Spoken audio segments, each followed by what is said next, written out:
Hey everyone, welcome back to Tech Savvy. In today's video, I'm going to show you how to save TikTok videos to your favorites list so you can easily come back to watch or use them later. This is super handy for saving tutorials, funny clips, or any other content you love. So without wasting any further time, let's get started. First, open the TikTok app on your phone and find a video you wanted to save to your favorites. Go ahead and tap on the favorite icon. The video is now saved to your favorites list.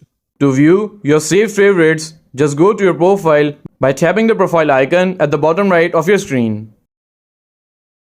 And once you're here, tap on the bookmark icon. Here, you will see all the videos you have saved. And that's it. Now you can save any TikTok video to your favorites and come back to it whenever you want. If you found this video helpful, please give it a thumbs up and don't forget to subscribe to Tech Savvy for more helpful content. And I will see you in the next video. Thanks for watching.